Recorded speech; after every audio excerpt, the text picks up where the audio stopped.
Vamos a nuestras Biblias, a Hechos de los Apóstoles, capítulo 11.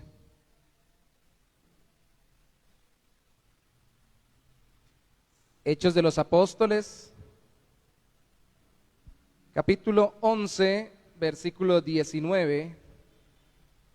Y vamos a leer hoy solamente del 19 hasta el 21.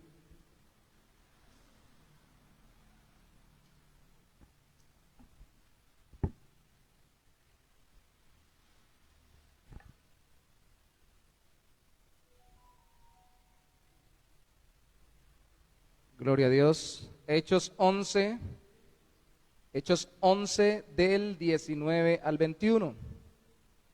Y leemos la palabra del Señor. Dice: ahora bien, los que habían sido esparcidos a causa de la persecución que hubo con motivo de Esteban, pasaron hasta Fenicia, Chipre y Antioquía, no hablando a nadie la palabra, sino solo a los judíos. Pero había entre ellos unos varones de Chipre y de Cirene, los cuales, cuando entraron en Antioquía, hablaron también a los griegos, anunciando el evangelio del Señor Jesús. Y la mano del Señor estaba con ellos, y gran número creyó y se convirtió al Señor. Los colombianos tendemos a leerlo un poco diferente. En vez de leer Antioquía, leemos Antioquia, por como lo pronunciamos en nuestro país con respecto al departamento. El nombre se deriva de Antíoco, y espero que no recuerde el nombre, pero sí recuerde que cuando pasamos por el libro de Daniel, hablamos de guerras entre los medos y los persas, guerras médicas, y las guerras entre los ptolomeos y los seleucidas, después de Alejandro Magno, en la parte de lo que es Siria, que se le llamaron las guerras sirias. Los seleucidas, el primero que fue Seleuco, el primer rey, le puso a esta ciudad el nombre de Antioquía por causa de su papá Antíoco. Y de ahí en adelante muchos se utilizaron en esa provincia y en ese entonces el título de Antíoco I, Antíoco II, como títulos de reyes, así como en Roma los césares o como en Egipto los faraones. De allí viene el nombre de Antioquía. El papá de Seleuco era Antíoco, la mamá era Laodice, y de ahí viene el nombre de Laodicea, que también lo hemos leído en alguna ciudad que está en la Biblia. El asunto aquí es que esta era una metrópoli de la época. Llegó a ser, para el momento de la Biblia, cuando se escribe allí el Nuevo Testamento, o se dan los hechos que nos narra Hechos de los Apóstoles, llegó a ser la tercera ciudad de todo el sector, muy importante.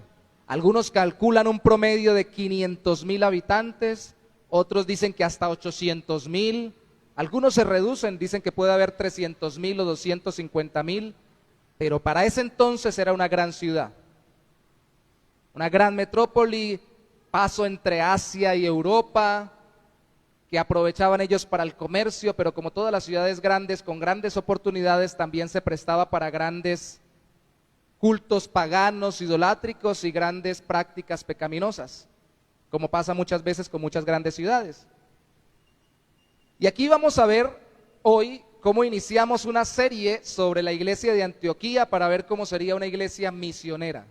No vamos a repetir todo exactamente lo que hicieron los creyentes de Antioquía, pero sí vamos a ver los principios que podemos rescatar para nosotros como iglesia. La iglesia de Antioquía es una iglesia que muchos toman como modelo, y nosotros debemos ser estimulados a imitar aquello que nos lleve a progresar en el evangelio como iglesia. ¿Alguien alguna vez sacó un video? Creo que es el material de En los pasos del maestro, que decía sobre los creyentes en una iglesia: la comunidad de pescadores sin peces. ¿Qué quiere decir eso, comunidad de pescadores sin peces? Pues que nos llamó el Señor a ser pescadores, pero a veces hablamos mucho de la pesca, hacemos seminarios y talleres sobre la pesca, miramos cómo es que un pez cae en el anzuelo o en la red, examinamos detenidamente cómo sería cuando los peces lleguen y cómo tendríamos que cuidarlos, pero no vamos a pescar. ¿Eso a qué apunta? Que muchas veces como iglesia hablamos mucho del evangelio, del evangelismo, de cómo predicarle a las personas que no conocen el evangelio y no lo hacemos, no predicamos.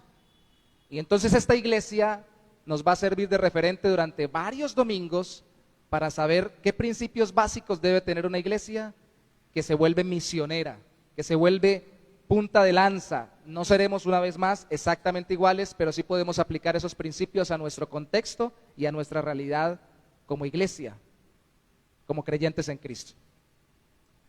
Antes que programas evangelísticos, una iglesia requiere de una cultura evangelizadora para poder nacer como iglesia y para poder ser un instrumento del reino de Dios en esta tierra, en su ciudad. De hecho, nosotros tenemos como misión impactar a Bucaramanga con el evangelio de Cristo.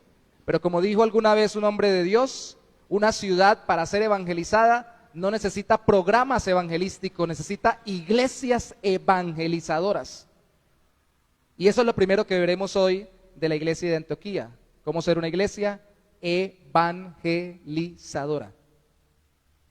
Luego veremos cómo ser una iglesia enseñable, una iglesia generosa, una iglesia que envía misioneros y otros puntos más en otras enseñanzas. Pero hoy hablemos sobre una iglesia evangelizadora. ¿Cómo es una iglesia evangelizadora? Veremos con estos 3 versículos solo 3 cosas. Primero, es una iglesia que habla la palabra. Segundo, es una iglesia que anuncia el evangelio. Y tercero, es una iglesia que ve la mano del Señor. Habla la palabra, anuncia el evangelio y ve la mano del Señor. Hablar la palabra. Creo que todos los que estamos aquí, a no ser que alguien, y les pido excusas si no fuese así, de pronto que esté acompañándonos y damos la bienvenida a quienes nos acompañan por primera vez, pero yo creo que todos acá podemos hablar, ¿cierto? ¿Todos pueden hablar? Amén. El asunto es que hablamos entre nosotros como iglesia y fuera de la iglesia. ¿Qué habla la iglesia? Miremos el versículo 19 de nuevo como primer punto. Ahora bien, los que habían sido esparcidos a causa de la persecución que hubo con motivo de Esteban, pasaron hasta Fenicia, Chipre y Antioquía, no hablando a nadie la palabra, sino solo a los judíos. Cuando dice no hablando a nadie la palabra, sino solo a los judíos, quiere decir que a los que le hablaban, es decir, a los judíos, les hablaban la palabra. Ya vamos a ver en el segundo punto cómo es que no solamente se le debería hablar a los judíos, pero lo interesante aquí es que dice la palabra. Y sí, en este contexto la palabra significa el mensaje del evangelio, pero quedémonos solo con la palabra o la Biblia que contiene el mensaje del evangelio de Jesucristo. Y pensemos que esta gente hablaba la palabra mientras era perseguida. Y como dijo alguien alguna vez, pasaron de ser una iglesia, de ser creyentes perseguidos a ser creyentes predicadores. Pasaron de ser una iglesia perseguida que salió corriendo desde Jerusalén por causa de la persecución del imperio a ser una iglesia predicadora que hablaba la palabra a los demás. Y si usted leyó junto conmigo, se dio cuenta que la expresión inicial dice los que habían sido esparcidos a causa de la persecución que hubo con motivo de Esteban. Esto es, si usted va conmigo a Hechos capítulo 8, versículo 4, es la misma frase. Aparece allí, Hechos 8:4. Dice, pero los que fueron esparcidos iban por todas partes anunciando el evangelio. Los que habían sido esparcidos, aquí dice los que fueron esparcidos, aunque en la Reina Valera cambie la forma de conjugar el verbo, de todas formas es exactamente la misma expresión en el original griego. Lo que nos indica, y como lo dice también en Hechos capítulo 11, versículo 19, que cuando muere Esteban se suscita una multiplicación a causa de la persecución que lleva 2 líneas de 2 personajes que se vuelven importantes en Hechos de los Apóstoles, pero después queda uno junto con sus compañeros como predominante en todo Hechos de los Apóstoles. Ese primer personaje es el apóstol Pedro. Y el segundo personaje es el apóstol Pablo. Me acuerdo cuando mi nonita estaba yo pequeño y decía, iba a hacer algo y no era capaz y decía, no puede con San Pedro, mucho menos con San Pablo, decía ella, expresiones de la casa. Y siempre juntan Pedro y Pablo, Pedro y Pablo, Pedro y Pablo, pues son dos personajes centrales en la historia de la iglesia primitiva. Y aquí empieza a jugar con el relato histórico el autor del libro de los Hechos para primero mostrarnos que luego de la persecución, capítulo 8, versículo 4, fueron dispersados. ¿Qué persecución se dio? Bueno, la persecución por la muerte, que inició por la muerte o el asesinato de Esteban. ¿Y quién estaba cuando asesinaron a Esteban? Reteniendo las vestiduras de los que estaban asesinándolo y participando de ello, lógicamente, Pablo. Pero inmediatamente después, en el versículo 5, no se nos narra de Pablo, sino que se nos narra de Pedro.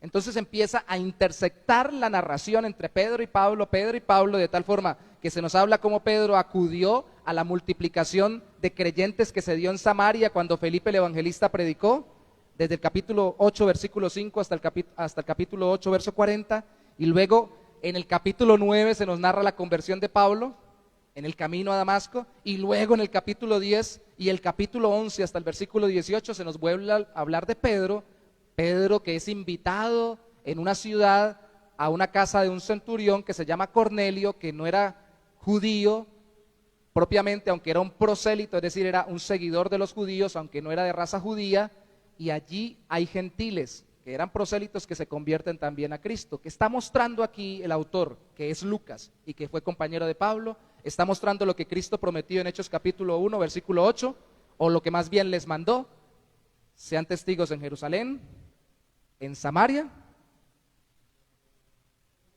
y hasta el fin. Bueno, Jerusalén, Judea, Samaria y hasta el fin del mundo. Y ese esquema está siguiendo en su relato histórico. Y ahí vimos en Samaria a Pedro, y lo vemos saliendo también fuera de Samaria. Intersecta a Pedro y Pablo para quedarse luego al final solo con Pablo. De tal forma de que Pablo aparece cuando muere Esteban en el capítulo 8, aparece en su conversión en el capítulo 9, relatándola, y luego nos vuelve a aparecer diciendo lo mismo que se dijo en el capítulo 8, versículo 4, aparecerá, después de lo que leímos en el capítulo 11, versículo 19 al 21, aparecerá en el versículo 22, 24 de Hechos de los Apóstoles. Fue fundamental para la iglesia de Antioquía el apóstol Pablo, pero ¿quién fundó la iglesia de Antioquía? ¿Pedro o Pablo? ¿Ustedes qué opinan? ¿Qué dice el versículo 19? Los que habían sido esparcidos hablaban la palabra solo a los judíos. Fueron personas comunes y corrientes que fueron hablando la palabra. No fue Pedro, no fue Pablo, no fue un apóstol, ni siquiera un evangelista. Fueron creyentes de a pie, hombres y mujeres como usted y como yo. Esta iglesia nació evangelizando y por eso se convirtió en una iglesia evangelizadora, porque hablaba la palabra, aunque no tuvieran un pastor, aunque no fijo, porque estaban corriendo de un lado al otro, aunque no tuvieran un apóstol que les dirigiera sobre cómo predicar, y especialmente aunque estuvieran siendo perseguidos. Hablaron a pesar de ser perseguidos en vez de callarse porque estaban sufriendo. Alguna vez alguien dijo que supuestamente Francisco de Asís, le acuñaron a él esta frase, dijo: predica de lunes a viernes con el ejemplo o con la espalda, y si es posible y si es necesario habla. ¿Qué quería decir él? Quería decir que no predique tanto hablando y predique con el testimonio. Eso fue una moda que se dio mucho dentro de las iglesias por el mal testimonio de quienes predicamos mucho y no vivimos el evangelio. Pero la realidad es que no se puede predicar el evangelio sin hablar. No es solamente creer y sufrir lo que estamos sufriendo por la fe en Cristo y dar un buen ejemplo de vida, de que no renegamos, de que no entramos en conflicto, de que no nos vengamos y de que soportamos y que no nos desanimamos. Eso tiene que pasar en nuestras vidas. No es posible que yo esté predicando y renegando de Dios, de las circunstancias, y no entendiendo que aún las persecuciones más duras y las circunstancias más adversas, Dios las usa para nuestro bien y para la extensión de su reino. Yo no puedo estar renegando. Yo sé que aquí hay muchos hermanos que vienen de Venezuela y hemos hablado en detalle no total, pero sí con detalles particulares de lo que ha sido su exilio de Venezuela o su salida de Venezuela. Pero el creyente tiene el objetivo de no vivir amargado como cualquiera viviría porque fue exiliado o fue expulsado de su nación o se autoexilió a causa de las circunstancias difíciles. Unos de un país, otros de una ciudad, otros de la casa. Cuando somos perseguidos por causa del evangelio, tenemos la responsabilidad de tener paz en el corazón, porque escuche esto, el Señor está usando las dificultades para que prediquemos su palabra en otro lugar, en otro contexto. Tal vez si no sufriéramos no nos movíamos. Necesitamos movernos. Algunos nos tiene que mover el Señor de acera, de un lado al otro de la calle. Otros nos va a tener que mover el Señor de un lado a otro del país, y a otros tal vez del mundo. Yo anhelo el día que de la iglesia Bautista El Buen Pastor salga un misionero para tierras lejanas. Y no tenemos que ser una iglesia grande para poder verlo. Lo estamos viendo con Antioquía y lo veremos cuando lleguemos a Hechos 13. El asunto aquí es que ellos sufrieron en Hechos 8, del 1 al 4, persecución para que se cumpliera lo que Dios dijo en Hechos 1:8, lo que Cristo dijo de que tenían que ir hasta el fin del mundo. Y así hace Dios conforme a su plan, muchas veces con el sufrimiento. Entonces no es creer en solo dar buen ejemplo, ni modelar la vida, hay que predicar. No solo hay que modelar a Cristo, hay que con el testimonio, hay que predicar a Cristo con la boca. Abrir la boca y decir el mensaje. Romanos capítulo 10, versículo 14 dice, ¿cómo creerán si no oyeren? ¿Y cómo oirán si no hay quien les predique? La pregunta aquí sería para nosotros, ¿vamos a esperar hasta sufrir para que Dios nos impulse a hablar la palabra? O el otro posible pensamiento, ¿usted cree que al sufrir no puede predicar porque está sufriendo? Mire que ellos predicaron en medio del sufrimiento. O que no debe, porque alguien que está sufriendo no debe predicar porque ¿qué pensará la gente? Un creyente sufriendo y predicando el evangelio. No somos impedidos por el sufrimiento, ni física ni moralmente, más bien somos estimulados para que hablemos la palabra del Señor. Porque el sufrimiento nos debe recordar que este mundo es pasajero y que la gente necesita escuchar el evangelio. Como cantábamos en el primer himno que cantamos, tienen que saber de Cristo. ¿O acaso usted es el único que sufre en este mundo o yo soy el único que sufre? El Señor a través del sufrimiento nos dice, hay otros que están sufriendo más aún porque sufren sin Cristo y no tienen el consuelo de la relación con Dios. Tenemos que mirar el sufrimiento de los demás. Y por eso ese tipo de canción son muy buenas. Yo le voy a recomendar algo que se me vino a la mente como aplicación práctica. Si puede, búsquela, tienen que saber, escúchela, ojalá memorícela y vaya caminando por la calle. Siéntese en una tienda o en un lugar público, un parque, y cante la canción mientras mira a la gente. Tienen que saber del amor de Dios, en las pruebas y el dolor, el refugio da. Y va cantando cómo ellos tienen aflicción, tienen dolor, y usted va empezando a mirar que pasa un padre de familia afanado, preocupado por su hijo, una persona afanada porque no cumple las ventas, alguien desesperado porque no tiene lo suficiente para comer, viviendo en la calle. Y usted se da cuenta que todos están sufriendo y muy probablemente mucho más que usted y que yo. Y el asunto no es si dejan de sufrir totalmente, el asunto es si tienen a Cristo para tener consuelo eterno. Ese es el asunto. Porque en algún momento sufriremos, pero el asunto es quién es nuestro consuelo. No, mi consuelo es cuando me gane la lotería, no para salir de la situación económica, no, mi consuelo es cuando la gente me ame para salir del hecho de que me siento no amado. No, mi consuelo es cuando esté, mis consuelos cuando sea profesional, y ya siendo profesional, cuando sea especializado, ya siendo especializado, cuando tenga una empresa. Todo eso es bueno que lo haga, desarróllelo todo para la gloria de Dios, pero su consuelo es la relación con Cristo. Porque si no va a sufrir toda la vida y no va a encontrar consuelo. Sentémonos a mirar a otras personas, caminemos mirando a otras personas y pensemos en ellas y nos daremos cuenta que necesitan que nosotros le hablemos la palabra. Y como es hablar la palabra, cuando vaya a conversar en cualquier lugar de sus contextos cercanos, meta la Biblia dentro de sus conversaciones. Y le va Dios a dar espacio para que predique el evangelio. Estamos hablando del lo duro que está el clima. Sí, los climas son muy fuertes, tremendo. Tremendo que le tocó soportar al Señor también dureza de clima. Incluso una vez ayunó en el desierto. ¿Cómo así? Sí, en Lucas capítulo 4. Ah, sí, eso hizo Cristo, sí, claro. Y mire que lo hizo por nuestros pecados y ya está entrando para predicar el Evangelio. Hablemos la palabra. Segundo, es una iglesia, la iglesia evangelizadora es una iglesia que anuncia el Evangelio. Eso es apenas lógico. ¿A qué persona le anuncia el Evangelio? Versículo 20, capítulo 11 de Hechos de los Apóstoles. Recuerden que solo habían hablado a los judíos, ¿no? La palabra. Pero aquí dice, pero, esos peros son espectaculares en la Biblia. Pero había entre ellos unos varones de Chipre y de Cirene, los cuales cuando entraron en Antioquía, hablaron también ¿a quiénes? A los griegos, anunciando el Evangelio del Señor Jesús, es decir, o a judíos helenistas que hablaban el idioma griego, que tal vez eran prosélitos o seguidores de la religión judía, pero que hablaban el idioma griego no habiendo nacido en Jerusalén, o propiamente a personas que ni nacieron judíos ni eran de la religión judía.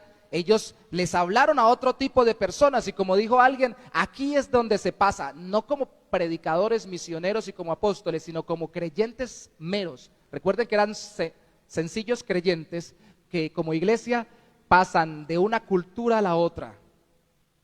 Pasan de los judíos a los gentiles o a los griegos. Hacen el cambio y predican a todo tipo de personas. Porque según Romanos capítulo 3, versículo 23, no solo los judíos están bajo pecado. Todos hemos pecado y estamos destituidos de la gloria de Dios. Entonces todos deben escuchar. Debemos proclamar y nuestras vidas dar. Tienen que saber todos del Evangelio, porque todos son pecadores y todos necesitan a Cristo. Ah, pastor, pero usted no entiende, hay pecadores de pecadores. Hay gente que está muy mal por su pecado y hay gente que se ve muy bien a pesar de que es pecadora como cualquier otra. Sí, es que definitivamente el infierno después de esta vida va a cobijar a los que fueron pecadores respetables en este mundo y a los que fueron pecadores abominables en este mundo. De todas formas va a albergar a todo tipo de pecadores. Por eso es que necesito predicarle a todo tipo de personas. ¿Cómo le predico? Esencialmente son dos cosas para presentar el Evangelio. Si esto se graba usted este sermón, bendito sea el Señor. Primera, presente a Cristo, quién es Cristo y lo que hizo Cristo. Y para eso obviamente estudie su Biblia, ore con los hermanos, comparta en la iglesia, comparta con otros hermanos, presente a Cristo. Y segundo, llame a las personas a que se arrepientan de sus pecados y crean en Cristo. Si esas dos cosas recuerda de presentar el Evangelio, bien, muy bien. Solo eso, Cristo y la conversión, C y C, Cristo y conversión. Cristo, ¿quién es Cristo? ¿Qué hizo Cristo? ¿Por qué lo hizo Cristo? Y la conversión, arrepentimiento y fe. Arrepiéntase de sus pecados y confíe su vida y entréguele su vida a Cristo.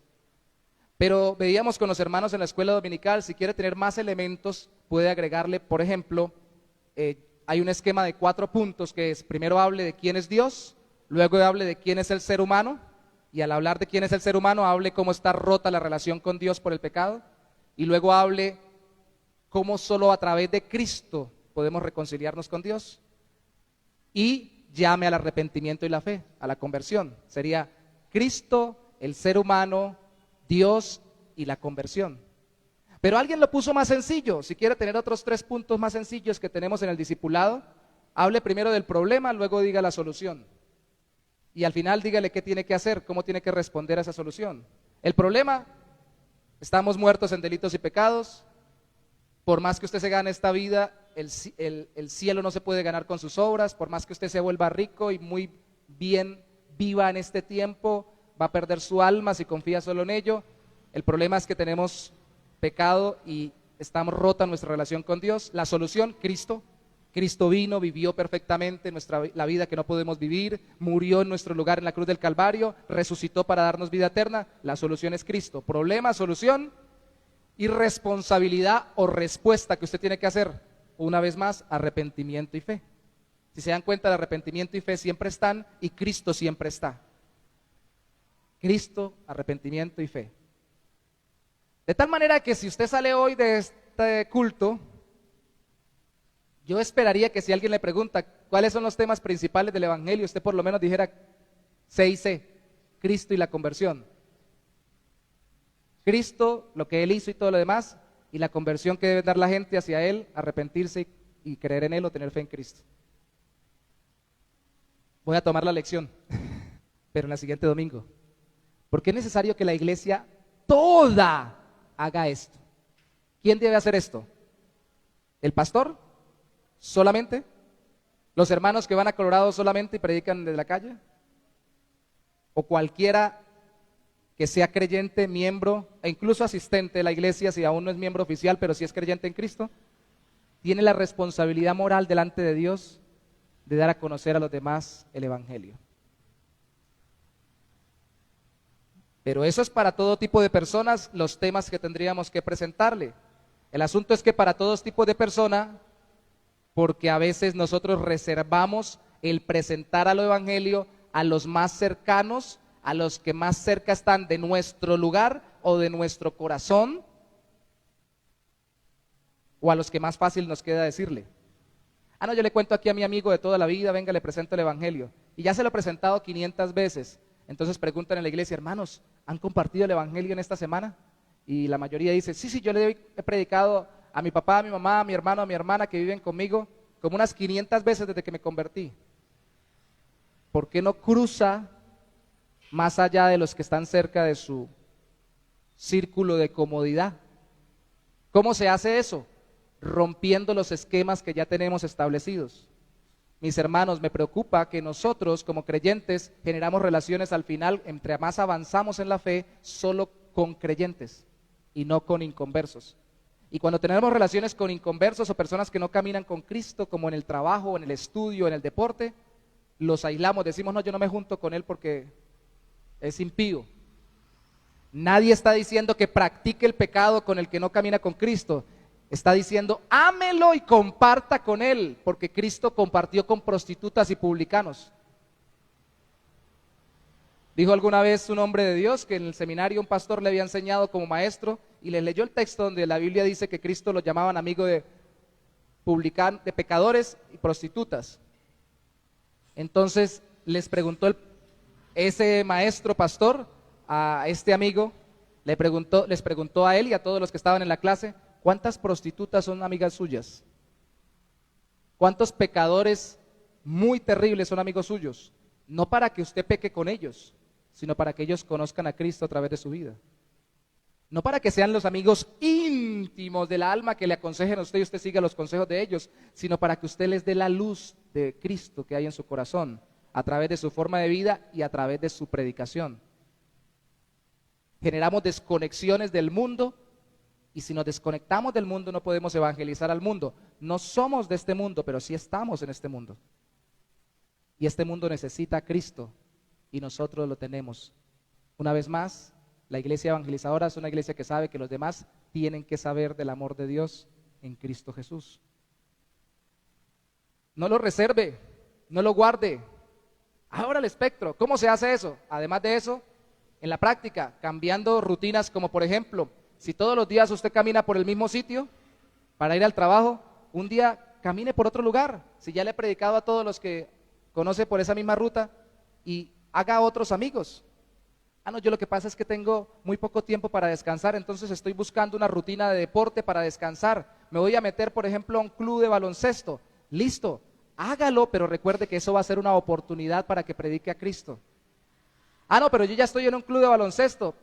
Pues ahora busque otro club si es el caso, o haga relaciones con gente de otros clubes para que también haga amistades y pueda presentar el Evangelio. Pero por amor del Señor, crucemos más allá de nuestro círculo de comodidad. Eso es una iglesia evangelizadora. No tiene que ser todos los días exactamente, propóngaselo intencionalmente una vez a la semana, una vez al mes. Darle testimonio a alguien, primero iniciando conociendo a alguien que no había conocido y entablando una relación con alguien que no se había relacionado. Ellos anunciaron el Evangelio del Señor Jesús también a los griegos, a la gente que está lejos. ¿Esperará hasta que los que están cercanos a usted se conviertan a Cristo, o se va a mover hasta que los que tiene lejos de su corazón y de su entorno puedan volverse para usted prioridad porque están quebrantados también por el pecado? Miren, hermanos, alrededor de este local hay de todo. Y espero que ojalá vean los que están alrededor también los videos. No creo que los vean, pero si los vieran, de todo. El miércoles llegó una persona que habíamos atendido y que se sentaba ahí por donde está Michael, habitante de calle, que lo habíamos tratado lo mejor posible y habíamos orado por él, peleando en medio de su estado de drogadicción, y tocó decirle que se frenara, porque incluso la otra vez partió un vidrio. Pero en lo que pudimos y en lo que podemos, tratamos de abrir la relación con las personas para predicarles, y a él se le ha predicado. Y nos hemos relacionado. Pero a veces uno simplemente sale a mirar, como nos toca a nosotros ver. Ahora Eliu está siendo testigo también de eso, lo hemos comentado, gente que amanece ahora una tienda que colocaron aquí atrás, además de los negocios que colocan al frente, amanece todo el día tomando. Y ayer me llamaba la atención que la gente, sobre todo enfocándome de nuevo en el Evangelio, cómo la gente grita pareciendo estar alegre. El canto que iniciamos en el culto de hoy, con el que iniciamos, decía: risa esconde su aflicción y solo Cristo ve. Un hombre estaba gritando allá porque estaba tomando, la música estaba allí, ¡ay, ay! Gritan, pareciera que estuvieran alegres, y por ahí al rato están todos deprimidos. Es un gozo ficticio. Y vimos amanecer a unas personas jóvenes allá sentados en la acera del frente, y ellos les parece que eso es gozo y alegría, estar borrachos y amanecer ebrios, y quién sabe si drogados también allí. Y cuando usted los mira, si usted quisiera predicarles, y si no lo ha hecho, por lo menos tiene que pensar en ellos como personas que están quebrantadas por el pecado, y ellos creen que están bien. Y entonces usted y yo vamos a tener un corazón más compasivo, porque el amor de Dios constriñe nuestros corazones, lo leíamos en 2 Corintios capítulo 5, y es el amor de Dios hacia Dios mismo para obedecerle y predicar el Evangelio primeramente, pero también el amor hacia las personas para predicarles el Evangelio porque lo necesitan y están engañadas y están sufriendo. Están sufriendo por las consecuencias de su pecado, y algunos se autoengañan y necesitan que alguien les hable el Evangelio. ¿Va a esperar o va a buscar los que están quebrantados de corazón? De hecho, hay otro método evangelístico que recordábamos hoy, que alguien lo pintaba en una servilletica y decía: haga 3 círculos, un círculo que diga el diseño de Dios y otro círculo que diga el quebrantamiento. Y le dice a la persona que le comenta su problema: mire, uno llega al quebrantamiento cuando rompe el diseño de Dios, lo que Dios planeó para uno. ¿Y cómo lo rompe? Por medio del pecado. ¿Y cómo vuelve uno a regresar al diseño de Dios? Solo a través del Cristo que predicamos en el Evangelio. ¿Cómo se hace eso? Arrepintiéndose de pecados y confiando en ese Cristo para que Él restaure su corazón y le haga, por la gracia de su Espíritu Santo, volver al molde del diseño de Dios y vivir para la gloria de Él. Y entonces se rompe el quebrantamiento. La gente llega sufriendo. Y hermanos, espero que así haya sido, pero si no ha pasado, les va a pasar. Hermanos, si saben que usted es creyente cristiano y ven algo de testimonio en su vida y usted no predica, va a pasar que en algún momento alguien le pida incluso que le predique, y yo oro para que así suceda. Pero si no, por lo menos le van a decir: ¿usted puede orar por mí? O ustedes que oran allá en esa iglesia, ¿puede orar por esta situación que tengo? Yo creo que ni el diablo rechaza la oración, porque de alguna manera el diablo hipócritamente diría: sí, ore por mí, para ver cómo engaña a la gente. Pero es que nadie, por más lejano, rechaza a una persona que sinceramente se acerca y le dice: ¿puedo orar por usted en esta situación? Incluso si fuera atea, le dice: yo no creo en eso, no creo en Dios, pero hágalo, me dará buenas energías. No lo va a rechazar completamente. Y esos son momentos oportunos, cuando la gente muestra el quebrantamiento que ha producido la falta de relación con Dios por medio de Cristo, cuando nosotros debemos aprovechar para predicar el Evangelio. Una vez más, si no lo predicamos más, es porque no notamos más el quebrantamiento que produce el pecado en la gente que está a nuestro alrededor. Hablaron la palabra, anunciaron el Evangelio, verso 21, y la mano del Señor estaba con ellos, y gran número creyó y se convirtió al Señor. Hechos 11:21. Una iglesia evangelizadora es una iglesia que habla la palabra, anuncia el Evangelio y ve la mano del Señor. Alguien dirá: pero si no vemos que gran número se convierta, no estamos viendo la mano del Señor. ¿Qué dijo Cristo en Lucas con la parábola de la oveja perdida? Si uno se arrepiente, ¿hay fiesta en? Yo veo la mano de Dios. Ahora, si se acumulan muchos, también veo la mano de Dios. Aquí el asunto es que se vio la mano de Dios de forma magnífica, especial, de avivamiento, y algunos dicen que no hubo un avivamiento como el que hubo a través de la iglesia de Antioquía, o de los que convertidos fueron y predicaron en Antioquía y establecieron iglesia, hablando la palabra, anunciando el evangelio y viendo cómo la mano de Dios multiplicaba a los creyentes. Ahora, tengo que ver la mano de Dios obrando conversiones, porque solo el poder de Dios puede hacer que alguien crea el evangelio. Romanos capítulo 1, versículo 16, dice que el evangelio es poder de Dios para salvación a todo aquel que cree, al judío primeramente y también al griego. Y quedémonos solo en ese versículo y nos daremos cuenta que el poder de Dios principalmente, fundamentalmente y salvadoramente es para que la persona crea en Cristo. Y muchas veces por las arandelas que le añadimos, pensamos que el poder de Dios para predicar el evangelio es que yo ore por la persona y se sane, que si tiene un problema familiar entonces se restaure y entonces ahí va a creer el evangelio. Todo eso lo debemos hacer y gloria a Dios si sucede, pero fundamentalmente, majestuosamente, poderosamente, magníficamente el poder de Dios resalta en todo su esplendor cuando una persona cree en el evangelio y se arrepiente, porque dice la misma Biblia que es la misma luz que resplandeció en el inicio del mundo, en Génesis. La misma voz que dice sea la luz, es la misma voz que llama a esa persona a creer lo que le estemos predicando, a creer en Cristo. Y resplandece una nueva vida en ese corazón. Es un milagro de una nueva creación en una persona que estaba muerta en delitos y pecados. Es una resurrección espiritual. Es más poderoso, según lo veo yo en la Biblia, y priorizándolo de acuerdo a lo que es la eternidad en Dios o sin Dios, es más poderoso y más grande que si el paralítico se levanta, que si el ciego ve, que si el cojo anda, que si la plata llega y todo lo demás, que le oramos a Dios porque suceda, pero es mucho más grande porque podemos irnos al infierno con los pies buenos, mirando con los dos ojos y llenos de dinero y sin ningún problema con nadie. Es mucho más gloriosa la obra de sacarnos de las tinieblas, de nuestro propio pecado. Y como lo comentaba yo a alguien, más todavía cuando nosotros antes de conocer a Cristo, en vez de ser pecadores aborrecibles, éramos pecadores respetables. En estos días comentaba con alguien que una vez en la iglesia en Cúcuta que estábamos plantando, invitamos a un predicador de la costa colombiana y luego que se sentó, después de predicar con su testimonio y decir que él fue un pandillero de los más complicados, se sentó al lado mío y me preguntó y me dijo: pastor, ¿y usted qué? Usted tiene cara de que usted fue malo, y bien malo.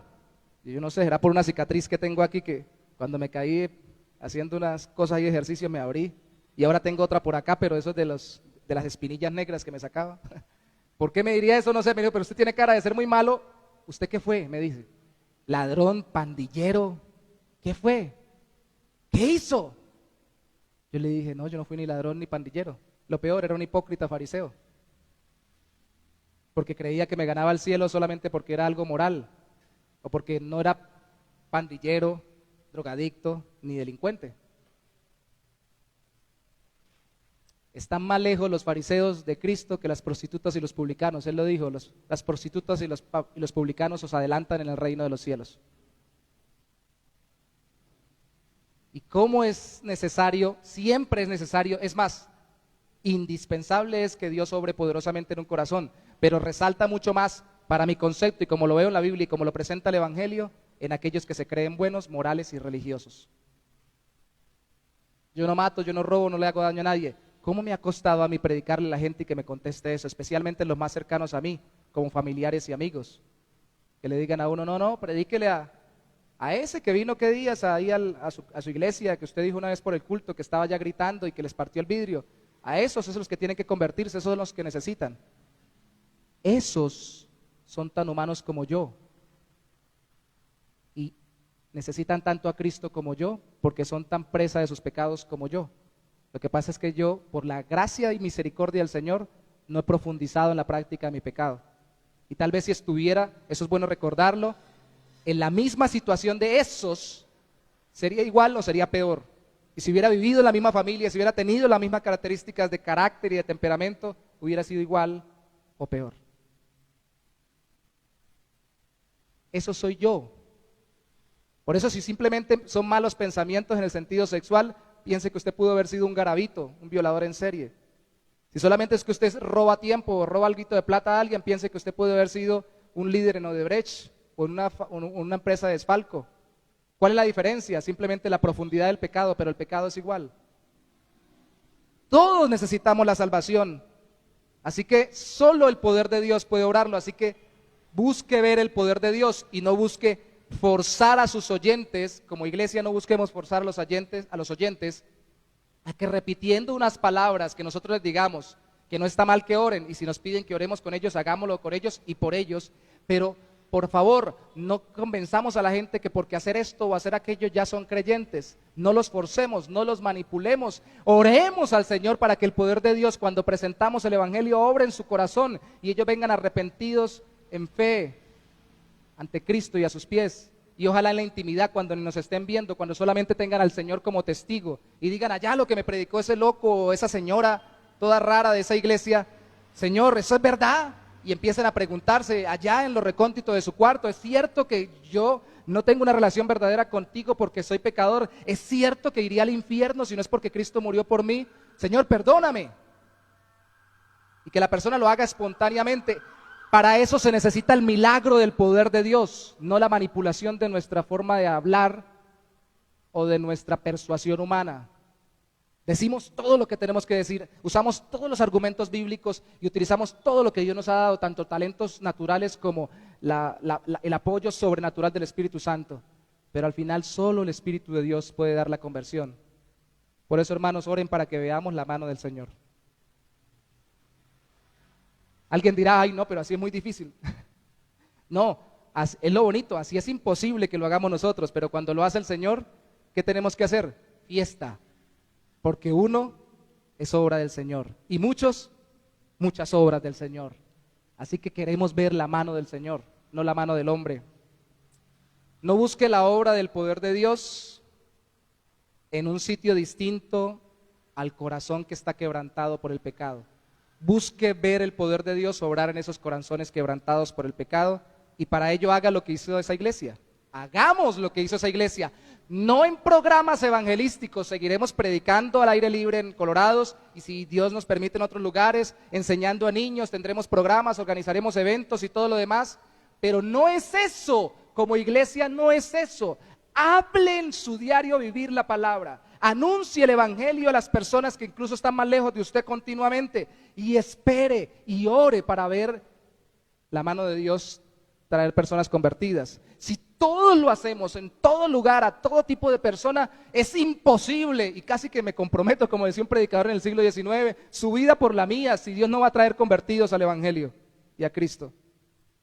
Porque si las personas escuchan y confiamos en el Señor va a respaldar su palabra y su obra va a ser gloriosa en medio de nosotros. No se trata de que nos sintamos muy capaces, al contrario, se trata de que nos sintamos incapaces para que busquemos la capacidad en el Señor y prediquemos esperando que sea el que obre el milagro.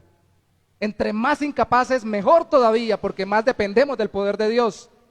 Ay, pero yo no lo presento perfectamente, pero presenta a Cristo y llama al arrepentimiento y a la fe. Hágale. Dios respaldará eso. Es por eso que a Dios le encanta obrar a través de las personas más sencillas y menos llenos de intelectualismo o de títulos o de capacidades humanas. Como obró a través de esos creyentes que ni eran apóstoles, ni eran profetas, ni evangelistas, ni pastores, ni maestros. Creyentes como usted o como yo. Y por favor, no quiero que se me olvide, no diga es que mi personalidad no es así. Yo hablo poco. Yo soy de personalidad reservada y tímida. Pues use su personalidad reservada y tímida porque Dios va a utilizar a cada uno de sus hijos como es. Así lo va a usar. Yo he visto predicadores desde un púlpito que hablan tan pasito, tan suavecito y con tan poquito volumen y tan despacio y me han hecho quebrantar delante del Señor porque Dios los ha usado más que los que hablan más duro y más rápido. No menosprecie lo que Dios ha hecho de su vida para usar su vida. Porque cuando Moisés dijo, Señor, que vaya Aarón, el Señor le dijo, yo no hice al mudo y al que habla. Eso quiere decir, si yo lo hice y usted tiene esa dificultad, yo lo voy a usar a pesar de esa dificultad. ¿No es que la gloria es mía? No diga tengo muy poco en el evangelio. No diga ya tengo mucho en el evangelio. No diga ya tengo pocos amigos. No diga tengo demasiados amigos. No diga eso. Dígale al Señor, Señor, a pesar de todas mis debilidades quiero presentar el evangelio. Quiero ser parte de una iglesia evangelizadora. Y eso nos volverá una iglesia misionera, como lo fue Antioquía. No exactamente igual, porque no somos ni estamos en ese tiempo, ni en esa ciudad, pero sí conforme a la voluntad de Dios para impactar, como lo dice nuestra misión, con el evangelio de Jesucristo. Un hermano aquí de una iglesia que plantó, salido del CFA, me invitó a predicar y me dijo, pastor, ¿y qué tal si nos unimos para alimentar a las demás iglesias con el evangelio? Y yo estaba pensando, ¿por qué no le ponemos un evento que organicemos impactando con el evangelio? Como es nuestra misión. Quiero organizar un evento, invitar a predicadores como Miguel Núñez o como Sugel Michelén, y estamos trabajando en eso. Pero no es para un mes ni para dos, tal vez para dentro de 2 años. Y mientras tanto, predicamos el evangelio, porque cuando ellos vengan, van a haber iglesias evangelizadoras. Así como veremos en este texto, cuando llegaron Pedro, Pablo y Bernabé, vieron una iglesia que nació evangelizando, continuaba evangelizando y siguió evangelizando, así no tuvieran apóstoles, profetas o pastores reconocidos. Si no hubiere pastor, Jehová es mi pastor, nada me faltará. Amén. ¿Qué tal si nos ponemos a nuestros pies para orar pidiéndole precisamente al Señor esto que nos permita recordarlo y atesorarlo en nuestro corazón? Recuerde, hable la palabra, anuncie el evangelio y mire la mano del Señor obrar. Gracias, Señor, por cada corazón que está presente hoy delante de ti en este lugar, y los que puedan conectarse con nosotros o se hayan conectado ya a través del internet. Gracias porque no hay ninguno que, siendo oveja del Señor, sea tan pequeño o tan sencillo como para no poder transmitir el grande y poderoso evangelio de Jesucristo. Gracias porque no lo has hecho depender de mis habilidades. Yo mismo me enredo con lo que digo, Señor. Otros se frenan y obstaculizan sus palabras con los nervios y con tiempos de silencio. Algunos se paralizan y otros hablan y se termina divagando lo que están diciendo. Pero Señor, cuando vamos en tu nombre y alcanzamos a presentar a Cristo como el Señor que nos salva y a llamar al arrepentimiento y a la fe en Él, estamos siendo usados por ti. Nuestro trabajo, como dijo alguien, Señor, es llevar el evangelio a los oídos para que tú lo lleves al corazón. Pablo predicó en Filipos y Lida recibió la conversión porque tú abriste su corazón. Él le puso en sus oídos el evangelio, pero tú lo llevaste a lo interior de su ser y la transformaste y le diste vida por medio del evangelio. No es nuestra la fuerza, Señor, no es en nuestro nombre, ni es con nuestro poder que presentamos a Cristo. Es en las fuerzas de Cristo, es en el poder del Espíritu, es en el nombre del Señor Jesús, es porque tú nos has enviado, Padre, que lo hacemos. Y por amor de tu nombre, Señor, una vez más, que no pongamos obstáculo. Esto es tan poderoso como sencillo, Señor, y que ninguno de nosotros piense que tiene que vivir una vida falsa, distinta, o cambiar diametralmente muchas cosas para poder predicar el evangelio. Solo tiene que disponerse a cruzar más allá de hasta donde ha ido a predicar a Cristo. Y sí, dar ejemplo, pero más que dar ejemplo, aprovechar su ejemplo y su transformación en Cristo para poder predicarle a aquellos que no han recibido a Cristo como Señor y Salvador. Ayúdanos, oh Santo Señor. Te lo pedimos en mañana, no todavía tarde, Señor, por darnos la bendición de poder estar juntos. Y terminamos cantando, Señor, como cantábamos el primero de los himnos antes de orar para despedirnos.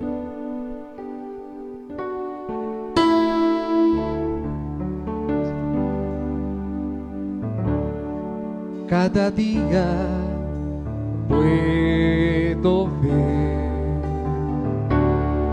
en sus ojos el sufrir,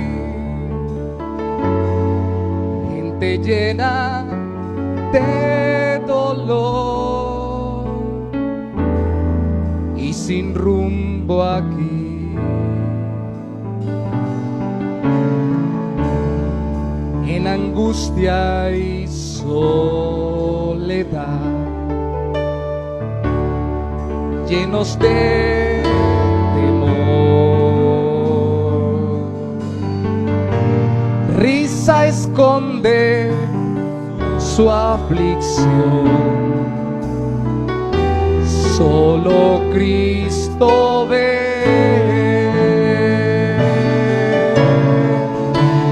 Tienen que saber del amor de Dios, del amor de Dios, en las pruebas y el temor, en las pruebas y el temor, el refugio da, el refugio da. Tienen que saber del amor de Dios, del amor de Dios, que en Él hay salvación, que en Él hay salvación.